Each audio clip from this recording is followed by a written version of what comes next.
Hey yo tout le monde, j'espère que vous allez bien. Aujourd'hui on se retrouve pour un nouvel épisode de The French Touch. Dans le dernier épisode nous avons pris un café avec Cathy. Au moment de l'addition j'ai voulu être galant et payer. J'ai donc payé et un voleur a pris mon sac des mains et est parti en courant. Nous l'avons coincé dans une ruelle mais nous avons été assommés et attrapés. De ce fait, nous nous retrouvons dans cette situation-là, attachés et ligotés. Ils sont occupés de fouiller mon sac et on essaye de se défaire de nos liens discrètement, mais on s'est réveillé et on doit savoir si on répond par l'offensive ou rester calme étant donné les circonstances. Je pense qu'on va rester calme. Maintenant, on prend plus de risques. Je vous le dis maintenant, on prend plus de risques. Dès qu'il y a quelqu'un qui veut m'inviter ou quoi, c'est mort. Je chope les gars, je les défonce la gueule. Et si on peut choper ces deux connards, on les chope et on les défonce. Ça, je vous le dis. Donc, on va rester calme. Frenchy ne répondit rien. Il se contenta d'encaisser les insultes sans broncher. Son visage était dénué de tout sentiment, rigide et ferme. Bonnie et Clyde attendaient quant à eux une réaction de sa part, mais rien. Quelques secondes passèrent dans l'atmosphère tandis que les trois personnes ne disaient rien. Il était silencieux, en train d'attendre que quelqu'un brise le silence. Laisse tomber, dit Clyde. C'est un con, il va le regretter. Clyde se retourna vers les billets tandis que sa compagne restait bloquée sur Frenchy. Lui ne bougeait pas. Il allait sortir d'ici, il le savait parfaitement. Patience. Frenchy devait éviter de faire n'importe quoi. Quelque chose de stupide. Il observa les lieux et réfléchit à une solution pour sortir d'ici. Par la suite, Bonnie imita son compagnon pour qu'il puisse finir de compter les billets. Lorsque Clyde posa le dernier dollar, il annonça: c'est un paquet de pognon, le jeu en valait la chandelle. Oh oui. Frenchy se posait des dizaines de questions, à commencer par comment il avait transporté jusqu'ici ce lieu infâme qui puait la moisissure et comment avait-il bien pu l'assommer en plein jour dans un lieu public. Leurs techniques lui échappèrent. Il réfléchissait, continuait de creuser la tête, mais ne voyait pas comment il avait pu mettre en place un truc pareil. Il se rappelait de la ruelle, la poursuite. Il se rappelait d'avoir tourné subitement à droite, et voilà qu'il avait été capturé comme une souris qui est morte dans une tapette. Pourquoi ai-je accepté ce café? Ah, pardon. Pourquoi ai-je accepté ce café? Cette question résonnait dans la tête, dans une petite pièce de son cerveau. Elle ne cessait de se répéter encore et encore. Et Frenchy ne pouvait pas comprendre pourquoi il avait accepté l'invitation de cette personne. Je crois qu'on se connaît. Quelle salope! Cette maladroite et grossière, comme les liens qui y attachaient ses poignets. Le nœud n'avait rien d'un nœud de marin, il était loin d'être aussi solide, et Frenchy s'y connaissait. Il avait par le passé ligoté des dizaines de personnes de différentes façons, des cordes, des ficelles, des rubans adhésifs, des saucisses, ficelles ou encore des tubes de catérise. Tout était utilisable, il avait juste son lot d'expérience avec en la matière, malgré le fait des nœuds lui n'étaient pas parfaits non plus. Cependant, lorsque ses victimes ne se tenaient pas face à lui, il, se, il ne lui tournait pas le dos pour compter les billets, il se tenait face à elle, la regarda droit dans les yeux, en inspirant toute la peur et émuné de son âme, Frenchy s'en nourrissait de jour et nuit. Il avait laissé tuer pour être rassasié pour quelques jours. Il avait assez aspiré de peur pour s'occuper avec plaisir de ses deux agresseurs. Il fallait juste savoir comment. Pendant que Bonnie et Clyde continuaient de discuter de la provenance en tant d'argent en liquide, Frenchy commença à bouger délicatement ses mains. Des cordes étaient serrées, mais ils n'avaient spécialement pas été noués. Celui qui l'avait attaché s'était contenté de faire un simple entourer les cordes autour des poignets doucement mais sûrement. Frenchy bougeait délicatement pour ne pas faire de bruit. Cela fonctionnait. Petit à petit, les cordes s'esperçaient. Il fallait y aller très doucement. Patience. Le souvenir de Queenie dans l'entrepôt et lorsque ses liens tombèrent sur le sol en pierre de la cave, Frenchy comprit que sa victime avait ressorti à Springfield, ce sentiment de délivrance totale, comme si le monde venait de s'ouvrir ses portes. On redécouvrait la vie et tout ce qu'elle pouvait nous offrir lorsque les cordes tombèrent sur le sol. La vie venait de proposer du travail à Frenchy. L'entrée en matière fut très classique, une droite sur le visage de Bonnie et un coup de poing dans l'estomac pour Clyde. Ce dernier se replia sur lui-même, tandis que sa compagne tentait vainement de se défendre. Frenchy retorqua poliment par une claque, comme celle qu'elle lui avait donnée précédemment, puis une nouvelle droite qui fit tomber et saigne. Clyde se relevait doucement et lorsqu'il se redressa, Frenchy lui donna un coup de coude directement sur la colonne vertébrale, aussi rapidement que possible, tandis que les deux agresseurs étaient à terre. Il s'empara de son sac ainsi que son argent. Mon argent. Il ne pouvait pas se permettre de perdre une telle somme. Son sac n'était pas ouvert, il ne savait qu'il était et Frenchy n'avait pas envie de perdre son temps avec ces deux-là. Mais les pierres étaient toujours dans son sac, pesant bien lourd, et Rock Island était l'histoire ancienne, désormais hors de question pour lui de nouveau se coaliser sur tous les cailloux sur son dos. Non, autant en profiter. Frenchy referma son sac et le prit par sa sangle avant de l'utiliser comme une arme en assommant Bonnie de coups. Son visage déjà ensanglanté ne fit qu'empirer. Clyde essaya de se défendre, mais Frenchy le devança par un nouveau coup. Lui aussi se mit à saigner du nez, le visage de sa femme n'était plus ce qu'il était. Frenchy continua de le frapper, lui puis l'autre, et ainsi de suite. Chacun y passait, et quand les deux n'arrivaient même plus à se lever, Frenchy donna un ultime coup à Bonnie, puis Clyde. Les deux corps étaient allongés par terre, inertes. Travail accompli. Frenchy jeta toutes les pierres sur le sol, puis mit son sac à dos. Il pouvait partir. Le tueur monta les machines à moitié cassées de la cave et lui ouvrit les portes. Prenez bien soin de la laisser ouverte. Il ne s'était jamais senti aussi heureux de sa vie. Son travail était époustouflant, épanouissant, mais rien n'était plus jouissif que la vengeance pure et dure.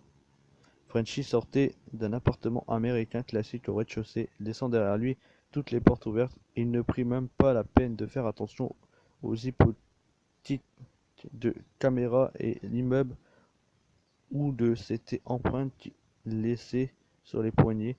Il était trop heureux pour ça. Il fallait maintenant avancer dans son parcours et il ne fallait pas perdre de temps. Il faut trouver notre destination. Bon, on va consulter la carte et on va aller dans... Il faut qu'on s'éloigne d'eux, donc on va aller à Bernstone, le 155. Bernstone était particulier. Il n'annonçait rien de bon. Les rues appelaient à l'aide, les maisons semblaient hantées, et durant son parcours, Frenchy eut curieusement l'impression que rien de bon n'allait arriver. Qu'il ne s'agissait pas d'un de ses chefs-d'œuvre non plus. Il avançait, puis il avait envie de se retourner dans une vieille ville plus inspirante. C'était son nom qui l'avait poussé, le tueur, s'aventurer dans ces lieux. L'idée était de venir aux États-Unis pour mieux repartir loin d'ici, là où personne ne pouvait le retrouver.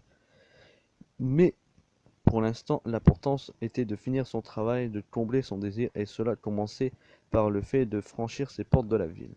Bernstone lui faisait penser à une ville abandonnée qui lui aurait sûrement été le lieu parfait pour donner naissance à un groupe de rock psychédélique comme ceux qu'il écoutait son père lorsqu'il voulait se détendre de temps en temps d'un après-midi.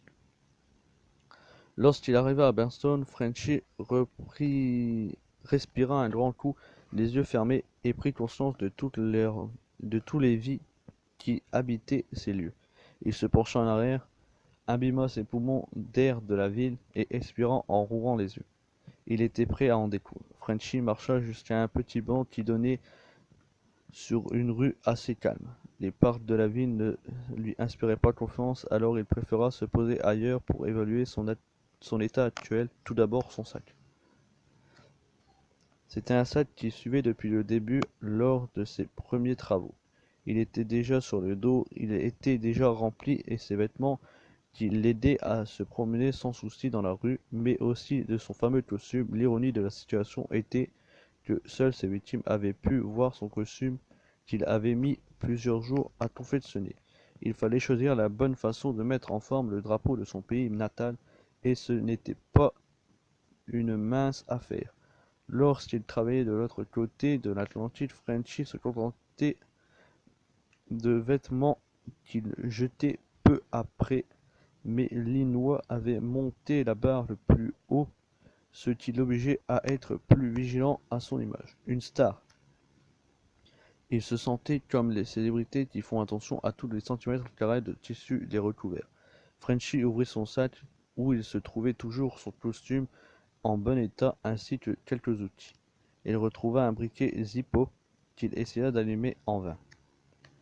En continuant ses fouilles, il vit son couteau suisse, d'un papier qui restait, des stylos, un peu de corne de feutre et divers outils qui relevaient plus de la décoration que de l'utilitaire. Il ne voyait pas alors comment un stylo pouvait lui être utile dans un de ses travaux. Son esprit tordit de trouver une façon originale de l'utiliser, mais il préféra ne pas y penser. Il ne devait pas s'adapter à ses outils devaient s'adapter à lui, ou était une espèce de test. Frenchy n'était pas religieux. Il jugeait tout le monde à la même façon, il ne croyait pas en karma non plus, mais il était persuadé que l'univers lui parlait.